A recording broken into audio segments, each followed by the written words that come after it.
Glasbeni utrip.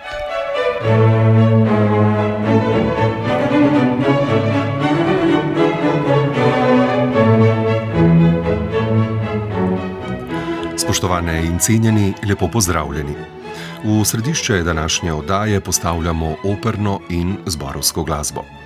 Bili smo na prvi slovenski produkciji Wagnerjevega Tristana in Izolde v ljubljanski operi, prvi izvedbi Parmovega Zlatoroga v Trstu in na prvi riški izvedbi Verdijeve Device Orleanske.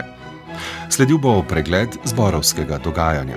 Komorni zbor Glasis je prepeval na Ptuju, komorni zbor Ipavska v Novi Gorici, komorni zbor Dekor je nastopil v sklopu sakralnega abonmaja, združeni otroški in mladinski zbori Tolmin in RTV Slovenija pa so se predstavili na koncertu v kinogledališču Tolmin. Povedali bomo še, kdo so letošnji prejemniki Škerjančevih nagrad, ter kako je bilo na uvodnem koncertu cikla Zvokotok in na drugem koncertu abonmaja Mozartine naših simfonikov. Max Pust in Dejan Juravič vas vabiva v svojo družbo. V fokusu. V SNG Opera in Balet Ljubljana so prejšnji četrtek prvič na oder postavili glasbeno dramo Tristan in Izolda Richarda Wagnerja. To je bila druga letošnja operna premiera. Predstava je nastala v koprodukciji s kraljevima gledališčama v Madridu in La Monnaie v Bruslju ter operno hišo v Wroclawu. Komentar je pripravila moja malenkost. To Wagnerjevo tridejanko smo v Sloveniji sicer prvič videli leta 2015 v sklopu 63. festivala Ljubljana, ko so na odru Galusove dvorane z njo gostovali umetniki iz Nacionalne opere in baleta iz Sofije. Tokrat je bila uprizorjena v sodelovanju s 4 koproducenti, med katerimi je tudi Ljubljanska opera, zato to uprizoritev štejemo za prvo slovensko produkcijo tega veličastnega dela. Z njim je Richard Wagner postavil najlepši in največji spomenik ljubezni v glasbi, ki poveličuje večno ljubezen. Tragična ljubezenska zgodba o Tristanu in Izoldi je bila zadnja predstava, ki jo je režiral, oziroma pravilneje bi bilo reči, da je pripravil skice za režijo že pokojni Robert Wilson, ki je oblikoval tudi scenografijo in svetlobo. Njegova poetičnost v strogem slogu, zelo počasnimi gibi in pogosto ekstremnimi razsežnostmi posega v prostor in čas. Naracija sega onkraj konvencionalnih režijskih pristopov in odpira številne interpretativne možnosti, ki niso vedno v skladu s pripovedjo zgodbe. V njegovi zadnji režiji se liki ne gledajo v oči, temveč strmijo v daljavo, se ne dotikajo ter se premikajo po točno določenem vzorcu naprej-nazaj in levo-desno. To gibanje ima svoj ritem, strukturo in teksturo ter ne sledi besedilu. Ključen element pri uprizoritvi je tudi svetloba, ki je opredeljevala podobe na odru, to pa je bilo povezano s svetlobo predmeta ali prizora. Lahko govorimo o svetlobni partituri, svetlobnem dizajnu, ki je oživil produkcijo. Perfekcionizem pa tudi sterilnost sta ključna elementa uprizoritve, v kateri vstopa v ospredje glasba. Orkester, močno dopolnjen z zunanjimi sodelavci, je pod vodstvom Jacka Kaspšiha zvenel še kar dobro, kljub manjšim neskladnostim in ne vedno s prosojno čistostjo v godalih in trobilih. Pogrešali smo wagnerjansko fluidnost in pretočnost glasbenega toka, ki se kljub bogati harmonski zasnovi pretaka med sabo in gradi gosto motivično tematiko. Naslovni vlogi Tristana in Izolde sta interpretirala suvereni, a nevedno slišni Daniel Frank ter glasna in intonančno prenizka Magdalena Anna Hoffman, ki se žal ni približala sublimni in estetsko čisti interpretaciji. Pogrešali smo več pianov in valovanja v glasu, ki zaziblje v čustveno zasanjani in odmaknjeni svet Izolde. Zares odlična in izjemna pa sta bila Monika Bohinec kot Brangena in Peter Martinčič kot kralj Marke. Nastopili so še Jože Vidic kot Kurvenal, Ivan Andres Arnše kot Melod, Matej Volk kot Pastir, Robert Brezovar kot Karmar in Aljaž Farasin kot Mladi mornar. Kljub režiserjevi smrti julija lani so se v ljubljanski operi odločili, da bodo izpeljali projekt, za katerega ni jasno, koliko je bila to vizija režiserja ali številčne ekipe asistentov, med katerimi so imeli zadnjo besedo sooblikovalci. Nemki Nikola Pancer in Stefanie Engeln v vlogi sorežiserke oziroma soscenografke ter Italijan Marcello Lumaca kot sooblikovalec svetlobe. Še to, ljubljanska opera s svojo majhnostjo avditorija ni ravno pravšnji akustični prostor za izvedbo Wagnerjevih del, zato se sprašujem, zakaj delo ni bilo izvedeno v Galusovi dvorani, ki omogoča uprizoritve in izvedbe na najvišji umetniški ravni.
V naslednjih minutah bomo obudili spomin na skoraj pozabljenega tržaškega skladatelja Viktorja Parmo. Projekt Izgubljena muza je v zadnjih 2 letih njegovo ustvarjalnost znova postavil v središče pozornosti tržaškega kulturnega miljeja.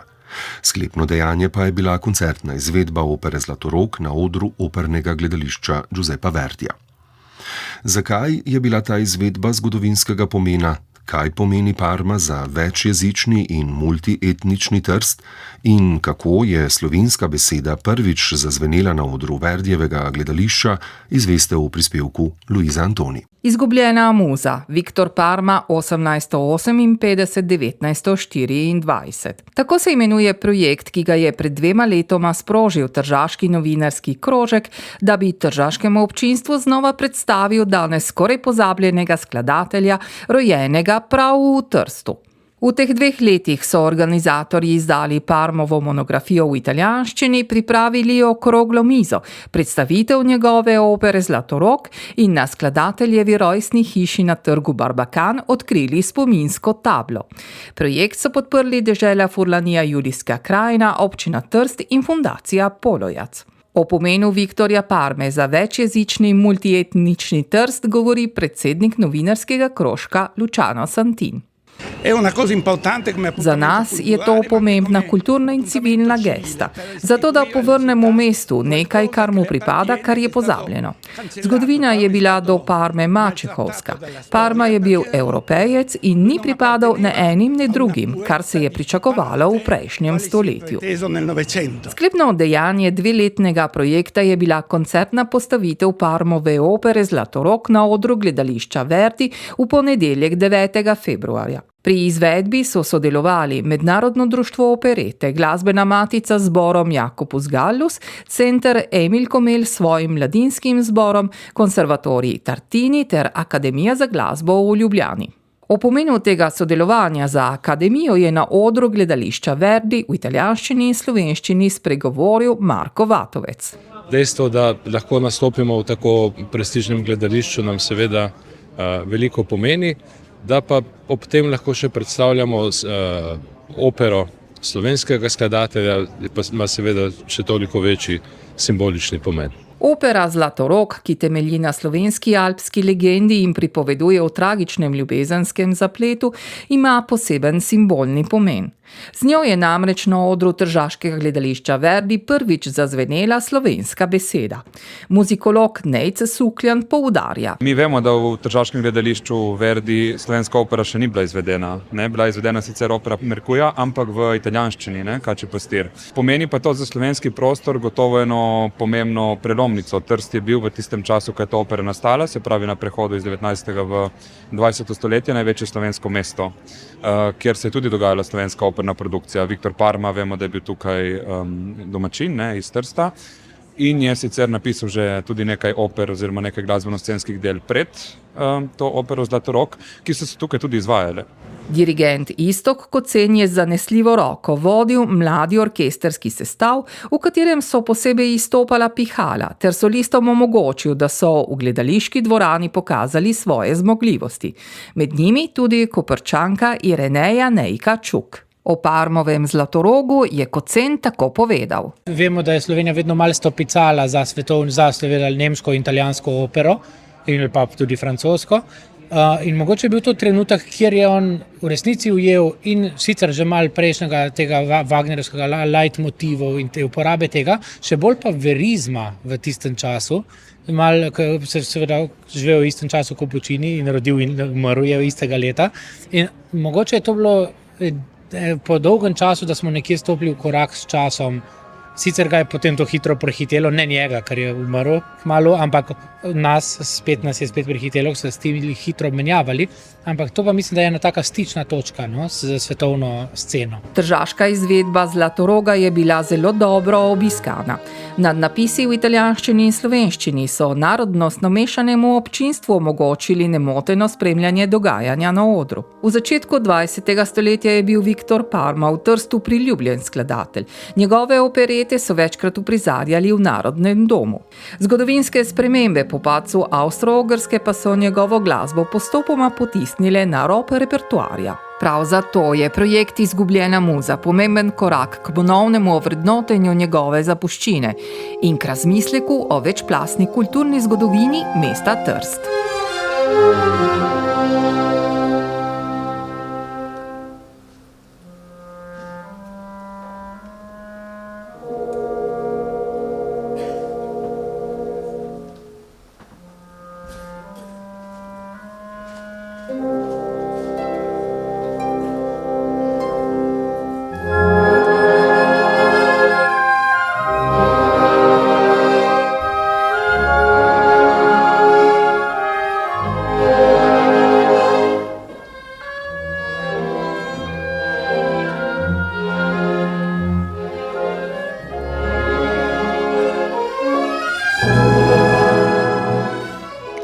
Na odru Reške opere Ivana Plemenitega Zajca so konec januarja uprizorili drugo letošnjo premiero, to je bila redkeje uprizarjena Devica Orleanska Giuseppa Verdija.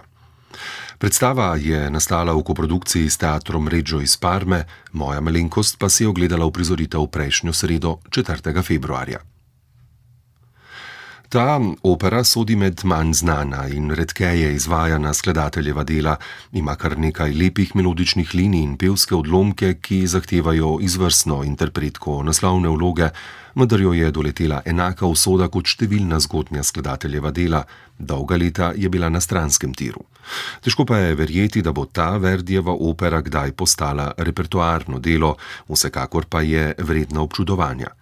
Lahko jo razumemo kot nadaljevanje tako imenovanih zborovskih oper, ki sta jih Verdi in Solera ustvarila pred Devico Orleansko, le da je v njej v ospredju Ivanin lik. Tudi režiserka Ema Dante je seveda naslovno junakinjo postavila na prvo mesto, ampak v kombinaciji z demonskim motivom, okrog katerega spoznavamo njeno delo in lik. Pravljica bi bila najbližja beseda pri opisovanju režije in scenografije, ki jo je oblikoval Carmine Maringola. Na eni strani tako gledamo vilinski svet v podobi 3 plesalcev, zaščitnikov, tu je scena obogatena z rožami in travo, na drugi strani pa demonski svet upodablja 5 plesalk, čarovnic. Ta dualnost je prisotna skozi vso predstavo, ki je vizualno sicer privlačna, vendar je bilo čutiti tudi pomanjkanje močnejše gledališke ideje in konceptualnosti. Orkester je zvenel solidno, za dirigentskim pultom je bil Karlo Hubak, ki je korektno vodil predstavo, vendar smo pogrešali več živosti in kolorita, obeh zagotovo ne manjka v partituri, ni pa to bil polnokrvni in poskočni Verdi. Ana Marija Knego je bila tako nedolžna kot idealistično naivna Ivana, glasovno pa suverena, zlasti v frazah v srednjem registru, nekoliko manj pa pri visokih tonih in hitrih kabaletah. Bože Jurič Pešič kot Karel VII je bil glasovno manj prepričljiv, visoki toni so precej stisnjeni. Navdušil je Robert Kolar kot Giacomo, Luka Ortar pa je nastopil v vlogi Talbota.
Komorni zbor Glasis je pretekli konec tedna na Ptuju priredil pomemben koncert z naslovom Snočkaj mi je lunca prav lepo svetila.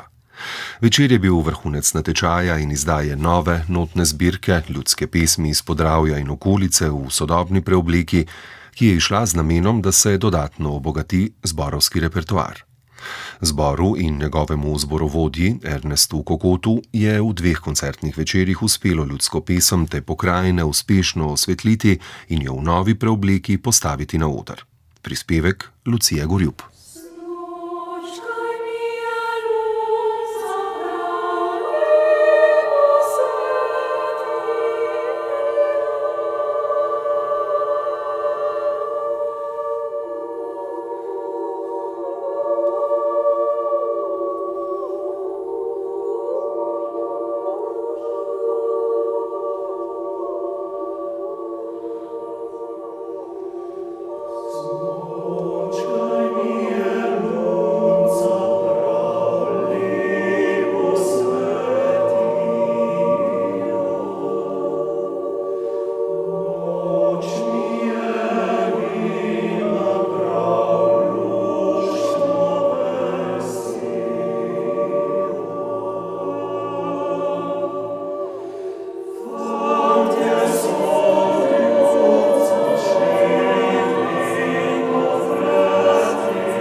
Medtem ko je Ptuj že povsem v znamenju pustnega časa, je v petek 6. februarja mesto zaživelo še v zborovskih barvah večera, prepletenega z ljudskim izročilom.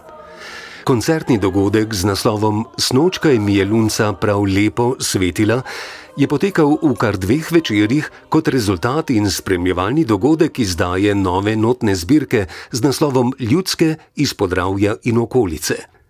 Ta pomembni koncert, ki ga je v domačem okolju, v veliki koncertni dvorani Dominikanskega samostana na Ptuju priredil komorni zbor Glasis pod vodstvom dirigenta Ernesta Kokota, ki deluje v okviru kulturnega društva Markovski zvon, je pomenil vrhunec dlje trajajočega projekta, ki sega že v poletje lanskega leta.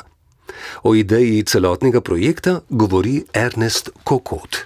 Meni je ljudska glasba že od nekoč zelo ljuba in zelo pri srcu, zato sem imel idejo, da nekoč, ko bomo na tej stopni, da bomo si lahko to privoščili, bomo tudi mi naredili enkrat natečaj ljudske glasbe našega področja, ptujsko-dravskega področja, kajti že vrsto let opažam, da naše območje malo zaostaja za ostalimi območji v Sloveniji in malo capljamo za njimi. Ideja je v našem zboru že kar en čas cvetela. Jaz sem zelo vesel, da nam je zdaj uspelo in upam, da smo s tem stopili seveda v korak tudi z ostalimi področji v Sloveniji. Začelo se je z javnim skladateljskim natečajem, ki ga je priredil komorni zbor Glasis.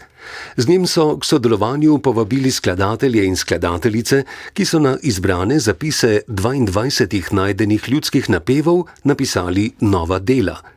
Na razpis se je tako odzvalo 11 skladateljev in skladateljic s skupno 16 skladbami, koncertnimi obdelavami, kot ste jih na uvodni predstavitvi notne izdaje poimenovala Ernest Kokot in Mitja Gobec, ki sta razkošno in premišljeno zasnovano notno zbirko tudi uredila.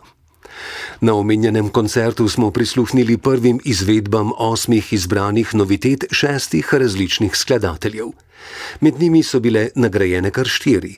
3-članska strokovna žirija, ki so jo sestavljali skladatelja Tadeja Vulc in Ambrož Čopi ter umetniški vodja zbora Ernest Kokot, je prvo nagrado dodelila v glasbitvi naslovne pesmi iz okolice Ptuja Snočkaj mi je lunca prav lepo svetila Krištofa Strnada. Drugo nagrado in nagrado za perspektivnega mladega skladatelja je prejel Niko Kostanjevec s priredbo ljudske iz Podravja z naslovom Kukavca. Tretjo nagrado pa sta si delila najmlajši skladatelj na natečaju Andraž Babšek s priredbo napeva Lepimo ga, ne glejmo ga in Tilen Slakan z uglasbitvijo ljudske Eno drevce mi je zraslo. Ob nagrajenih smo slišali še noviteti Matica Romiha in Mitje Gobca. Posebno skladbo je po naročilu komornega zbora Glasis prispevala Tadeja Vulc. Njeno novo delo z naslovom Pustni čas je v ospredje postavilo enega izmed tradicionalnih likov, pokača, ki z mogočnim pokom biča oznanja prihod pustnega časa. Pristno ljudsko glasbo so organizatorji uspešno združili z zborovsko kulturo. Izjemno razgiban koncert je bil obogaten z dramaturško močjo in izvirnim ljudskim izročilom, ki so ga dodale ljudske pevke folklornega društva Alojza Štrafela Markovci. Omenjene so namreč pred vsako izvedeno novostjo mladih skladateljev zapele izbran napev v izvirni obliki na koru velike dvorane ter tako omogočile hitro primerjavo izvirnega in umetniškega dela. Dobro premišljen in do popolnosti izpeljan večer je ponudil izčiščeno in uravnoteženo zborovsko petje. Komorni zbor Glasis, ki se je v zadnjih letih že večkrat dokazal, je tudi tokrat potrdil svojo umetniško zrelost in tehnično suverenost. Same stvaritve izbranih ljudskih napevov so v sodobni preobleki natančno in dosledno poustvarili pevci in pevke komornega zbora, ki so spretno in brez napora sledili zborovodji.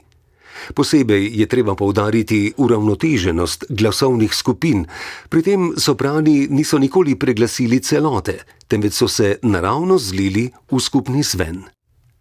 Rezultat je bil homogen, zrel in prepričljiv zborovski izraz, ki je deloval sproščeno in naravno, toda hkrati izjemno kakovostno. Tako pa so si prislužili tudi dolge stoječe ovacije.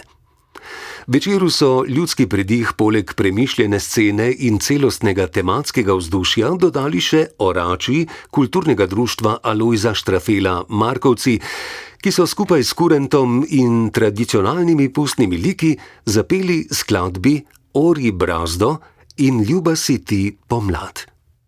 Nosilci tradicije ptujskega ljudskega izročila so na odru predstavili svoje delovanje, ob koncu uradnega dela koncerta pa so vsi nastopajoči k petju povabili še celotno občinstvo. Snočka jim je lunca prav lepo svetila, je za konec zazvenela še v polni dvorani dominikanskega samostana in še zadnjič povezala izvajalce in obiskovalce. Marsikateri bi se strinjali, da koncertna večera segata onkraj glasbenega dogodka. Projekt pomeni poklon ljudski dediščini ptujskega okolja in približevanje ljudskih napevov poslušalcem, ki na tradicijo gledajo drugače, če je postavljena na koncertni oder. V glasbenem abonmaju Kulturnega doma Nova Gorica je v ponedeljek nastopil komorni zbor Ipavska. Tokratni program z naslovom Pesem, ki nas piše, je predstavil slovensko zborovsko literaturo prepleteno s priredbami slovenskih ljudskih pesmi. Tako kot prvi je bil tudi njegov drugi nastop v abonmaju Novogoriškega kulturnega doma zelo uspešen, poroča Metka Sulič.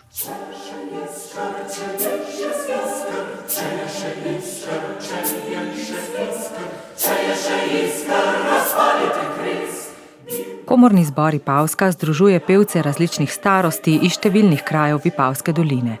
Manjše jedro ostaja skoraj 30 let nespremenjeno, kar omogoča rast pevske tehnike in interpretativnega nivoja. Slednje je zbor, ki je že ob ustanovitvi pokazal ambicije po izvajanju zahtevnejšega repertoarja, dosegel znanimi dirigentskimi imeni, kot so Matjaž Ček, Jerica Bukovec, Lovro Frelih, Marko Sancin in Michele Giosija. Od leta 2018 ga vodi Damjana Vončina, s katero je zbor vzpostavil visoko poustvarjalno raven s premišljenim izborom del in rednim sodelovanjem na tekmovanjih. O programu za koncert v Novi Gorici dirigentka Damjana Vončina. Izbrala sem popolnoma slovenski program. Koncert je bil organiziran v sklopu še kulturnega dne, torej se mi zdi pravilno, da se slovensko pesmijo posvetimo slovenskemu kulturnemu prazniku. Naredila sem en most, v bistvu, programski most od Galusa do sodobnosti, seveda pa na takem koncertu ne moremo zaobiti slovenskih ljudskih pesmi in skladateljev, seveda, ki delajo čudovite priredbe za zbore. Tako da nekako je program zajemal vse od Galusa torej in vse do sodobnosti.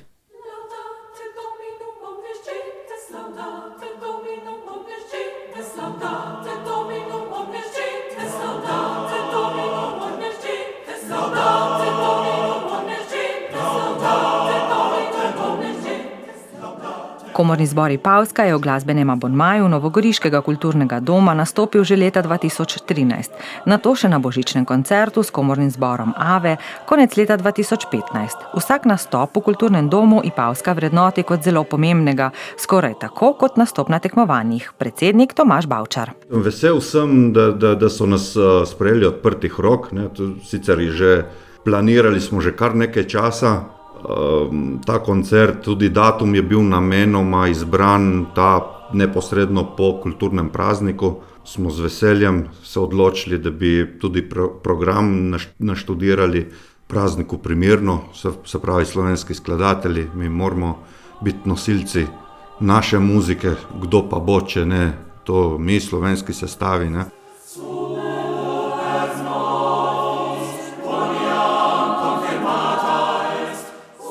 Program koncerta Ipavske se je delil na dva dela. V prvem so bile avtorske skladbe od renesanse z Galusom do pozne romantike z Emilom Adamičem pa do sodobnosti z deli Tadeje Vulc, Andreja Makorja in Tineta Beca. V drugem delu so bile priredbe ljudskih. Ples v rdečem na besedilo Srečka Kosovela je Andrej Makor napisal po naročilu Ipavske. Slednjo je zbor zapel z velikim občutkom, prav tako je dosegel odlično izvedbo z dvema iz Bele krajine, ki jih je za Ipavsko priredil na ljudsko motiviko Samo Volk. Izvedb na visokem nivoju je bilo veliko. Posebej so izstopale Laudate Dominum, Omnes Gentes, Tineta Beca, priredbe ljudskih Petelinček je zapel Hilarija Lavrenčiča, Včelica zletejla Lojzeta Lebiča, Plovi mi moj brode Ambroža Čopija, pa tudi Pa ne pojdem prek poljan Tadeje Vulc.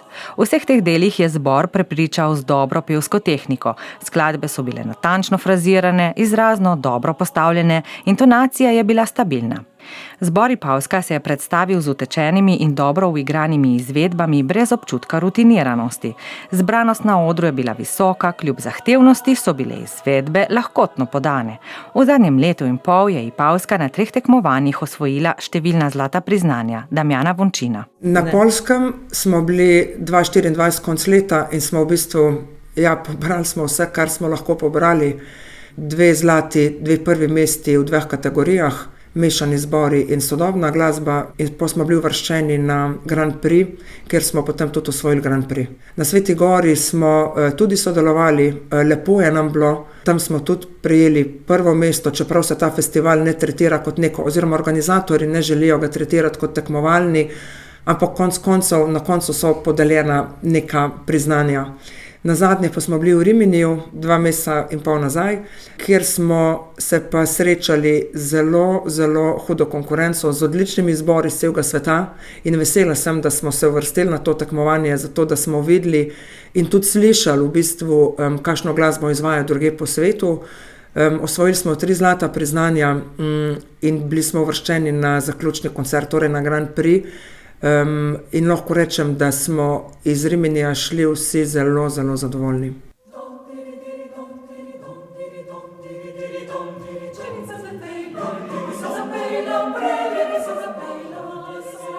Tehnično stabilen, s čistim zvokom in uravnoteženimi glasovi je komorni zbor Ipavska ponovno navdušil goriško poslušalstvo, ki je vsako pesem sprejelo z navdušenjem. V zaokroženo celoto pa je zborovski dogodek povezala tudi napovedovalka.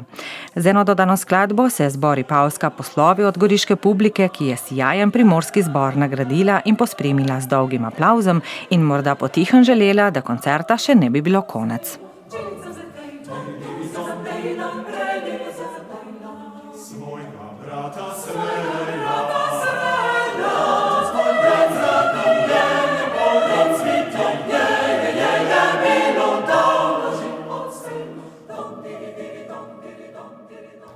V sklopu sakralnega abonmaja smo v sredo 4. februarja v Šulinski cerkvi Svete Trojice v Ljubljani prisluhnili uvodnemu koncertu 12. koncertnega cikla komornega zbora Dekor.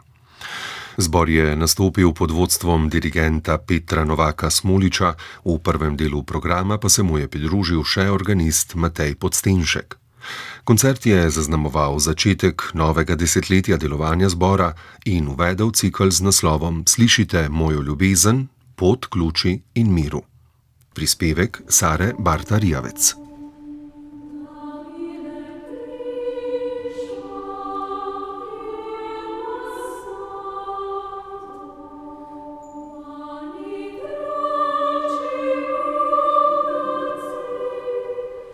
Komorni zbor Dekor, ustanovljen leta 2015, združuje izkušene zborovske pevce iz vse Slovenije. Zbor se od začetka posveča programsko zaokroženim koncertnim ciklom, pogosto obogatenim s prvimi izvedbami na slovenskih odrih. Umetniški vodja letošnjega cikla Peter Novak Smolič je zborovski dirigent mlajše generacije, zaposlen na Konservatoriju za glasbo in balet Maribor kot profesor glasbeno-teoretičnih predmetov in zborovodja fantovskega, dekliškega in mešanega zbora.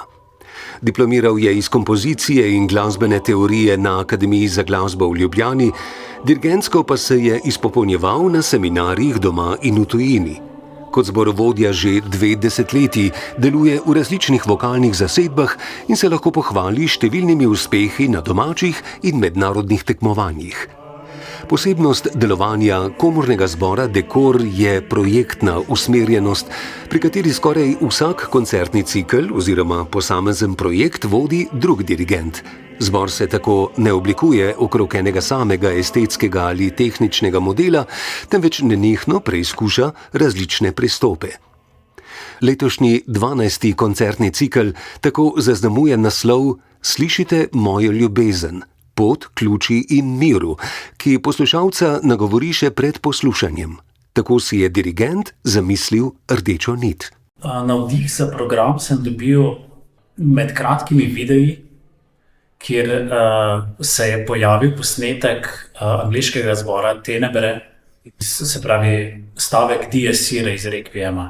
In ta uvod tega stavka me je, nagovoril, da mogoče pa je to skladba, ki bi jo jaz želel z enim zborom enkrat delati. Torej, ta rekviem sem poznal, preden me je zbor povabil k sodelovanju. In ko so me povabili k sodelovanju, v bistvu sem jim predstavil mojo idejo, torej, da bi izvajali ta rekviem z orglami, in potem še nekaj programa zraven, ki bi ga tematsko povezali z rekviemom.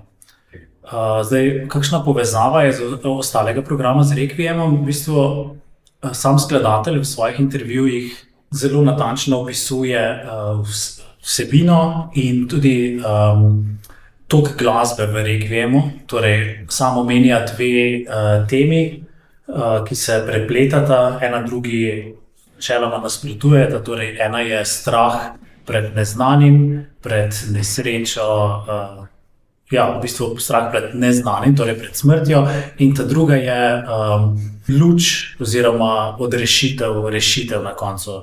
In iz te ideje smo iskali tudi pri preostalem programu, torej lahko na koncertu so poslušalci lahko slišali, da se ti dve temi izmenjevali pri ostalih skladbah, torej najprej nekaj svetlega in potem z naslednjo skladbo ta strah, tema in spet zadnja skladba, predvsem zadnja je bila recimo Dulce Lumen, svetloba je sladka, ki je najboljša realizacija te ideje. Osrednji del koncerta je bil tako v celoti posvečen rekviemu Michaela Johna Trote. Trote je rekviem ustvaril iz osebne izkušnje izgube očeta, pri čemer je kot osrednji vir tolažbe prepoznal moč glasbe.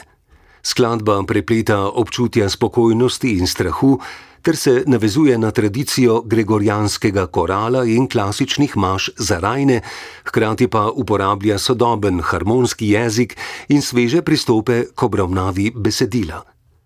Posebnost sredine izvedbe je bil homogen zvok, ki je poslušalce zaobjel skora. Posebej prepričljiva je bila tudi dinamika, ki ni delovala le kot sredstvo glasbene razgibanosti, temveč je izžarevala sporočilo koncerta. Drugi del koncerta je otvorila skladba Slišite mojo ljubezen, Let my love be heard, Jakea Ranstada, sledili pa sta ji še In smrt ne bo prevladala, And death shall have no dominion, Sfera Berga, in Z mirom moram bondrati, Lojzeta Lebiča, ki smo jo slišali že na začetku prispevka. Skladba Demon se pred Kano krade, Demon i repit kalidus Đerđa Orbana je še zadnjič razburkala zadržano razpoloženje. Zatem se je program umirjeno sklenil s skladbo Svetloba je sladka, Dulce Lumen Michaela Waldenbija, ki je za trenutek nežno razsvetlila cerkev in potrdila osrednjo idejo cikla: pot proti miru in svetlobi.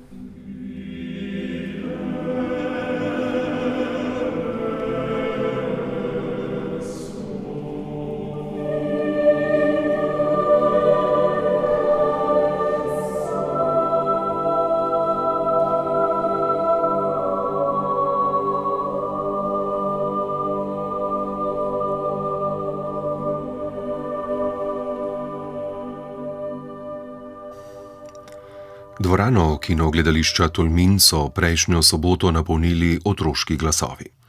Združena otroška in mladinska zbora, osnovne šole Franceta Bevka Tolmin in RTV Slovenija ter ad hoc sestavljen komorni instrumentalni sestav so nastopili s poezijo Ljubke Šorli.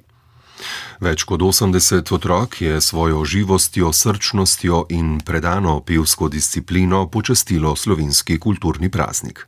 Prispevek Simone Moličnik. Jaz sem iz Tolmina. Ja, meni so lepa besedila, da pa tudi zahtevna. Najbolj všeč so mi verjetno tiste bazoviške žrtve.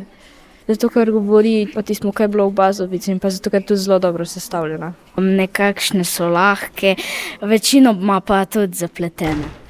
Je več akustike, tudi pa se bolj sliši vse. Ful dobro se sliši, lepe pesmi so, tudi to pomaga. Noc se umika, mladi zori, noc se umika, mladi zori, meine Budisse, noc umika mladi zori, meine Budisse, brinje gori. Tako kot so osnovalci koncerta naslovili vsebino, se je tudi udejanjila.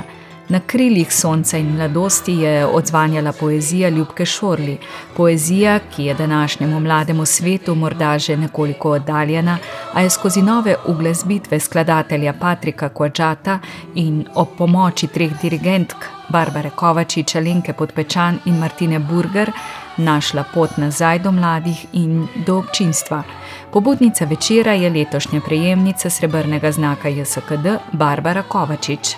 Ta projekt je bil narejen ob odprtju Ljubkine poti, ampak ker je to naša pesnica, rojena v Tolminu, smo se odločili, da ta projekt pripeljemo tudi v svoj domači kraj.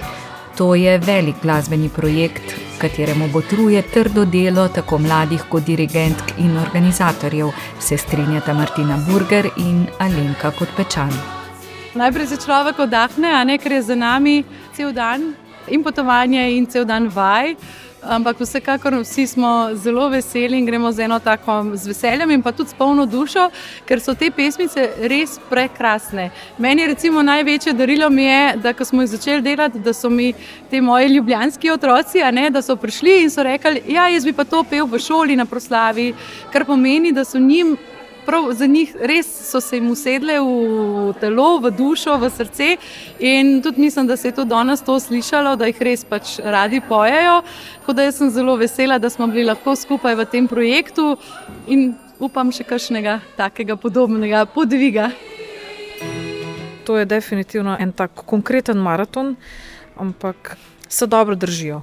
Zdi se mi, da je ta zavednost slovenskosti oziroma slovenske besede med mladimi ni tako več aktualna oziroma nezavedajoča. In se mi zdi, da smo mogli obe zborovodkinji to dostikrat poudarjati, kako je bila takrat pomembna beseda in kaj dejansko ta poezija govori. Ob odlični ad hoc sestavljeni komorni instrumentalni zasedbi 7 glasbenikov so partiture Patrika Quadžata zasijale v sodobni mladostni svežini, prepričljivosti ter v atmosferi, ki je slikovito orisala zahteven čas Ljubkinega ustvarjanja. Dodana interpretacija poezije Hele Beltram je večer povezala v lirično celoto z večnimi sporočili o ljubezni do narave in sočloveka, ki so vele skozi poetične rime Ljubke Šorli.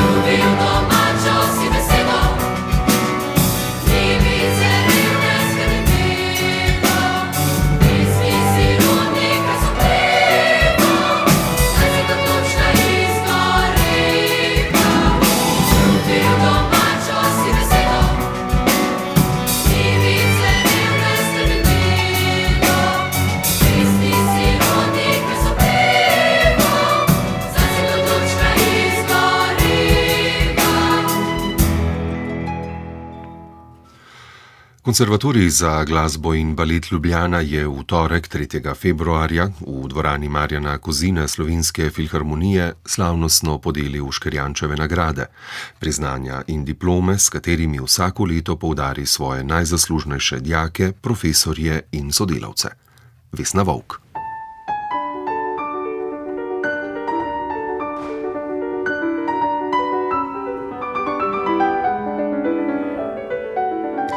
Podelitev nagrad vedno poteka v dneh pred slovenskim kulturnim praznikom, pospremi pa jo koncert Simfoničnega orkestra konservatorija, ki nastopa pod taktirko Slavena Kulenoviča. Letos je izvedel latino suito za komorni orkester Petra Šavlija in uverturo k operi Mojstri pevci Nürnberški Richarda Wagnerja. Iz opusa skladatelja, ki je nagradam posodil ime, pa so glasbeniki izbrali končertino za klavir in godala, v katerem se je kot solist predstavil Vid Pleterski. Večer se vsako leto začne slavnostnim nagovorom. Letos so na oder povabili državno sekretarko z Ministrstva za vzgojo in izobraževanje Republike Slovenije Janjo Zupančič. Konservatorij za glasbo in balet Ljubljana ima za slovenski umetniški prostor poseben pomen. Tu se srečujeta tradicija in sodobnost kjer se talent preoblikuje v znanje, znanje pa v umetnost.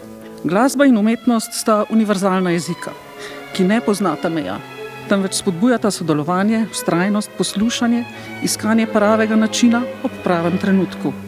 Prav ta zavestna disciplina, preplet ritma, posluha in dialoga je podlaga za uspešnost v najrazličnejših življenjskih situacijah.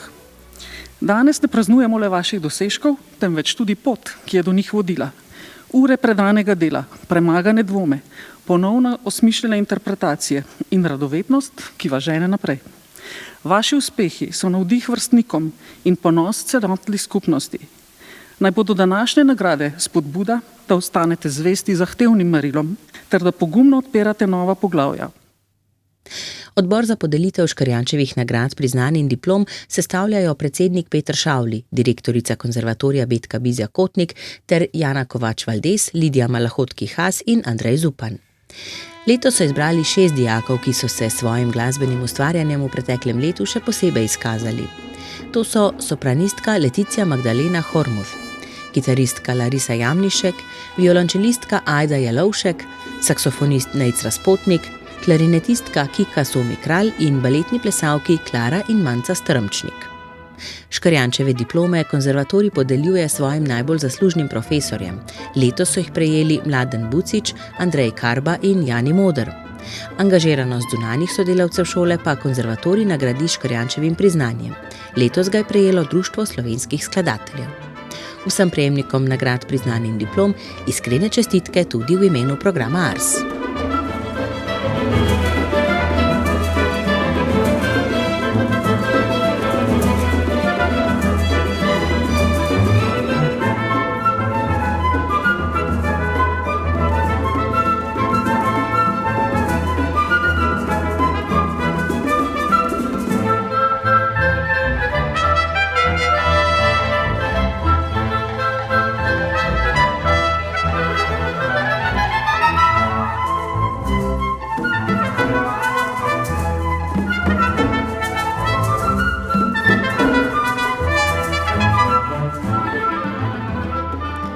V dvorani Duše Počkaj se je na zadnji januarski večer s prvim dogodkom začel cikel Zvokotok.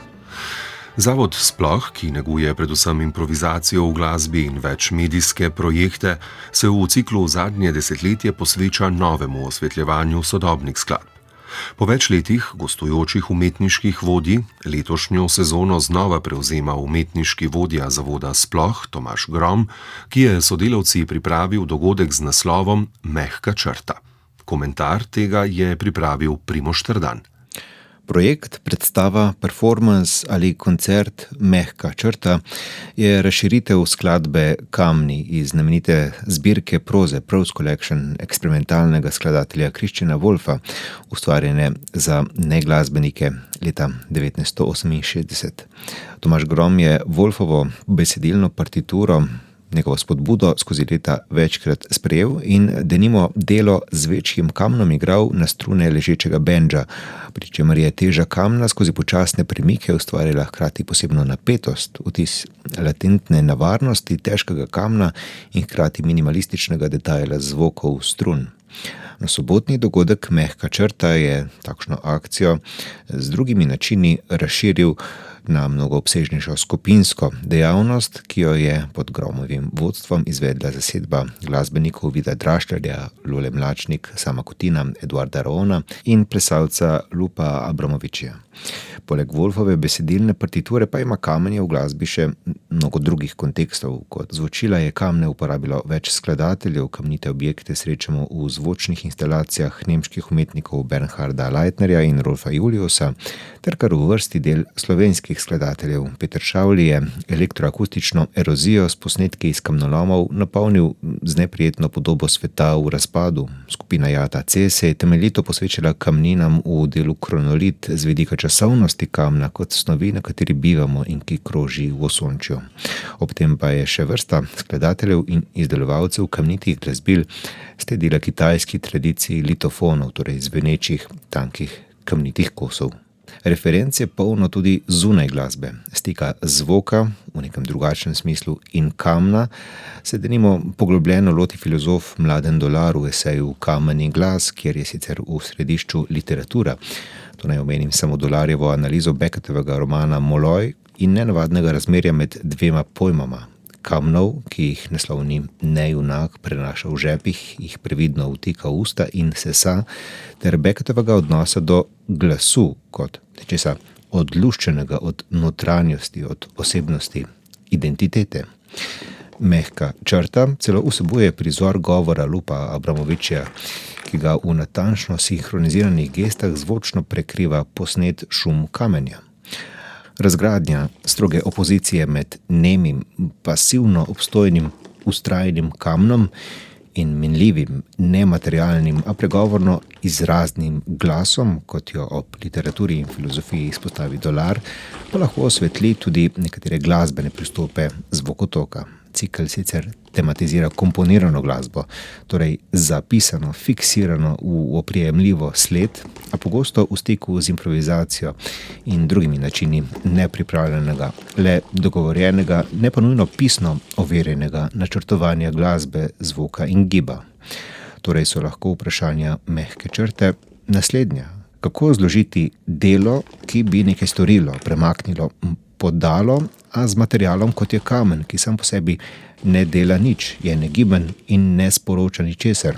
Je sploh mogoče najti tisto, kar romantizirana predstava umetnika imenuje lasten glas, a s kamenjem, torej domnevno popolnim nasprotjem glasu, z anonimnim, vsakdanjim šumom, brez glasbil, na katerih so se glasbeniki skozi leta mojstrenja prebili do svojega izraza. In kako uresničiti individualno idejo še s 5 zelo različnimi posamezniki, ki niso le izvrševalci navodil.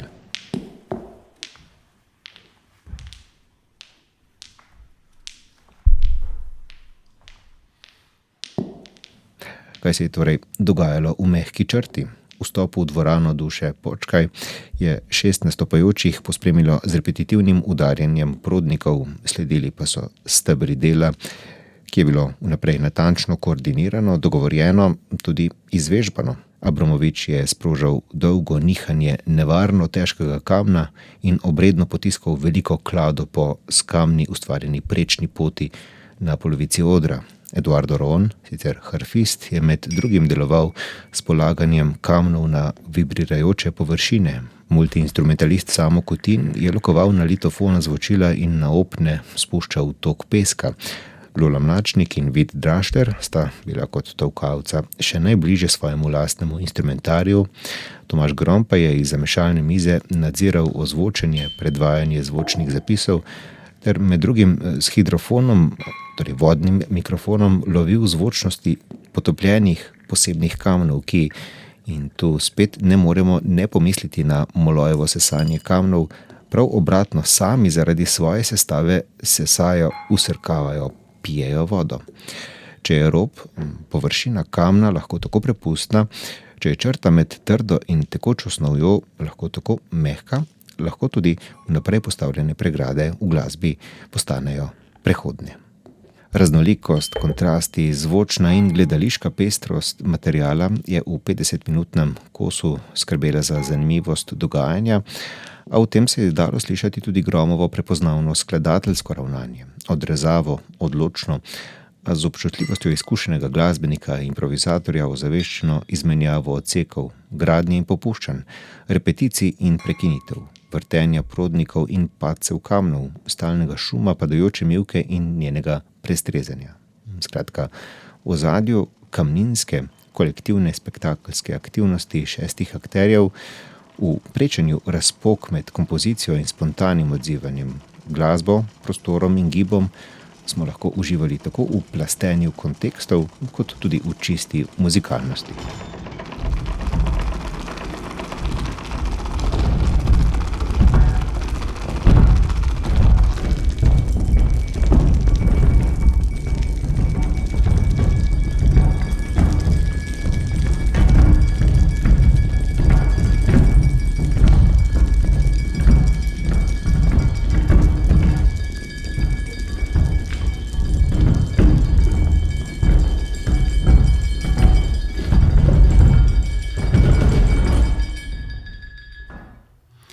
V nedeljo 1. februarja je v dvorani Marjana Kozine Slovenske filharmonije potekal drugi koncert letošnjega cikla Mozartine Simfoničnega orkestra RTV Slovenija. Tokrat so bila v ospredju godala, kot solista sta se predstavila violist Jasumichi Iwaki in violončelistka Uršula Iwaki. Na koncertu je bila glasbena urednica Katarina Radaljac-Jazbec. Tokratno nedeljsko matinejo je uvedla izvedba koncerta za violo v C-molu Johana Christiana Bacha v priredbi Andrija Kazacija. Osrednje mesto v interpretaciji je zavzel počasni drugi stavek, pri katerem je solist vse od občutenih prvih taktov lepo razvijal glasbeno pripoved in poslušalca takoj pritegnil svojo ekspresivno igro. Menjave loka Jasumichija Iwakija so bile neslišne in tekoče, vsak začetek nove fraze pa je bil mirno nastavljen.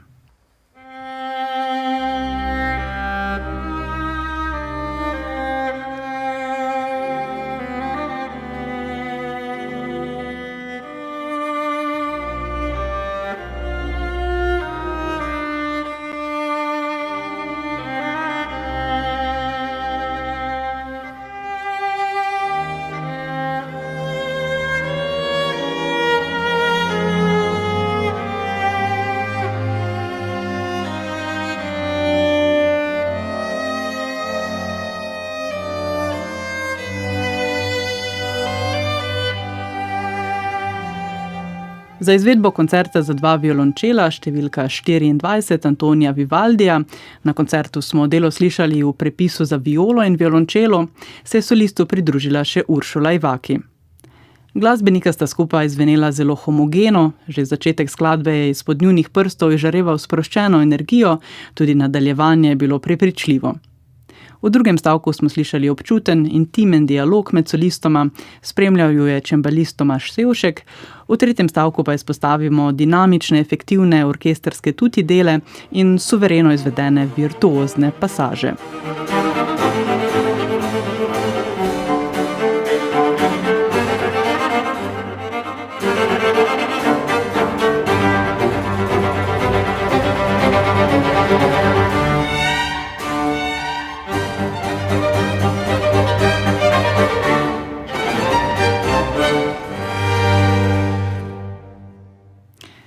Fuarejeva elegija za violončelo je poskrbela, da smo na tokratnem koncertu slišali tudi poln orkestrski zvok, ko so se godalom na odru pridružila še pihala, solistka Uršula Iwaki pa je navdušila občinstvo z izredno mehkim zvokom in občuteno igro, skozi katero se je slišala popolna predanost glasbi. Ob izvedbi Dvoržakove serenade za godala v E-duru smo lahko ponovno prepoznali moč ene od idej cikla Mozartin, da glasbeniki nastopajo brez dirigenta. Med njimi je bilo čutiti zelo povezujočo energijo, kot jo prepoznamo pri uigranih komornih zasedbah. Interpretacija serenade je bila sveža, zvok orkestra zelo homogen, pogoste spremembe tempov pa so bile jasne in efektivne, pri čemer je ponovno izstopalo nadvse angažirano vodstvo koncertne mojstrice Jerice Kozole. Izvedba je prinesla tudi zelo široko paleto dinamičnih sprememb, ki so doprinesle k doživeti glasbeni izkušnji.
S pregledom nekaterih dogodkov smo končali današnjo oddajo. Za pozornost se zahvaljujemo Igor Velše, Max Pust in Dejan Juravič. Na slišanje čez teden dni. Srečno!